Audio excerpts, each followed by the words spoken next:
If you missed the latest Microsoft Development update and haven't got time to watch the 1.5-hour presentation, here's a quick summary of the highlights. Details on World Update 11 release. Another famous flyer is added to the stable. G1000 NXi updated, as well as the VFR map. Gliders and helicopters for November, and an update on Xbox WASM. Sim Update 10 delayed. Welcome to the SimHanger, my name's Mark, thanks for watching and let's get started. Sim Update 10, due for release on the 23rd of August, has been pushed back by at least 2 weeks, and perhaps a little more. There's a number of reasons for this, but primarily, performance levels are not where they were expected to be, particularly with DX12, and Asobo are working with NVIDIA to try and resolve some memory management issues. This is what Jörg Newman, head of Microsoft Flight Simulator at Microsoft, had to say. Just lately, it was becoming clear that some of you see performance issues, some people have stability issues, and based on all that, there was even a thread saying, "Hey, please don't release this." We agree, so we made the decision just, I think, yesterday or the day before, that we want to keep this in the oven for a little bit longer. Seb and Marcia are going to talk a little bit about the things we've already found, but to have set expectations, I think we're going to spend another 2 weeks plus. This is good news. I'm glad they've made the decision. Don't release it if it's not right. Multi-monitor support is still on track and can support 7 displays. As previously announced, the NXi update for the G1000 Garmin GPS will be upgraded in Sim Update 10 and become the default G1000 going forward in the sim. Matt Nishin, one of the lead developers at Working Title, has provided considerable detail through a new feature Discovery Series video. The updates have been very significant, and they can now boast almost one-to-one compatibility with the real-world model. There's a link to this video in the notes below if you want to know more. It's a recommended watch.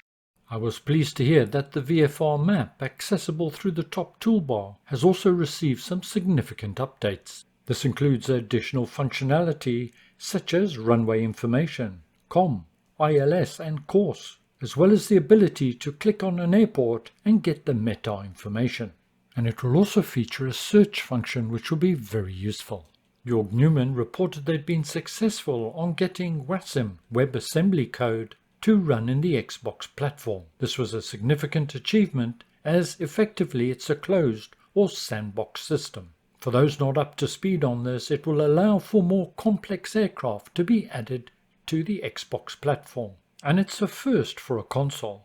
Whilst it works in current tests, they've found it fairly clunky and not user-friendly. So work will continue on this, and its implementation and introduction has been pushed back to Sim Update 11, which is October for you and I.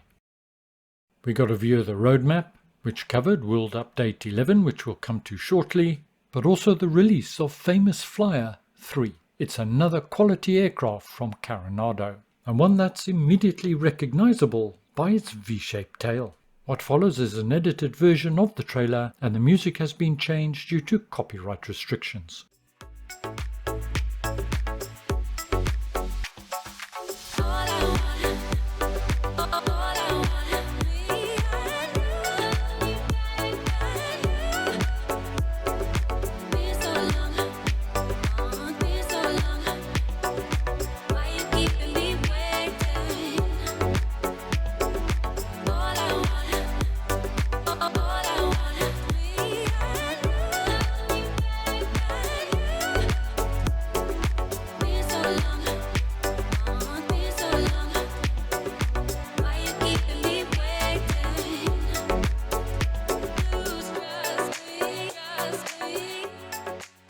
You'll also notice on the roadmap there's a mysterious SU10 under August. I have no idea what this stands for, but Jörg said he'll be revealing what that is at the Xbox stand at Gamescom 2022. Country update, continent update, could it be content update? I don't know. If you've got any ideas, let me know in the comments section below. During the Q&A, Sebastian gave us our first look at helicopters in the sim. He said a lot of progress has been made, including depth of systems, and that the development team, including Sebastian, had been in an actual Cabri G2 learning how to fly it, and had feedback from the instructors in terms of the validity of their flight model. One bit of potentially good news is for newbie helicopter pilots such as myself. There are some planned assistance options to make flying the helicopter easier if you want to. Gliders and helicopters are slated for a November 2022 release. World Update 11 comes to us at the 27th of September, and as you've already guessed, it's Canada. And speaking from a purely selfish point of view, well, I just can't wait to see what they do to British Columbia, my favourite bushflying destination. As we've come to expect from these updates, it will include updated elevation information. 12 photogrammetry cities, which they say covers nearly all the major cities in Canada, and 5 bespoke airports. It'll also include a host of POIs, which I assume have been done by Gaia Simulations once again. There's no trailer available, but they did post some pictures. Here's a quick look at some that they shared with us.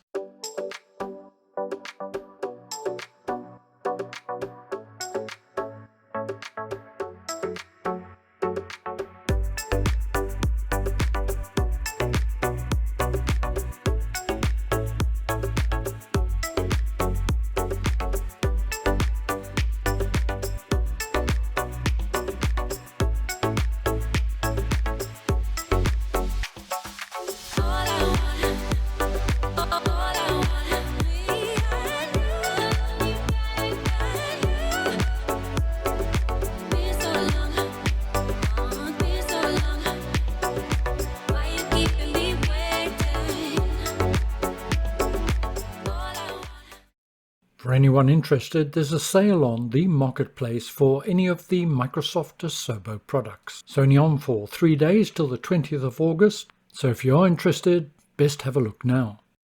Now, as the developer update was nearly an hour and a half long, a whole wide range of different subjects were covered, and it's beyond the scope of the purpose of this video to cover all of these. Some of the issues raised, and not all of them addressed, included better load times, an experimental tool that would allow you to define the order of your scenery, FPS issues on long flights, as well as the perennial X-Blocks black screens, a wide-ranging discussion on weather, as well as many other issues.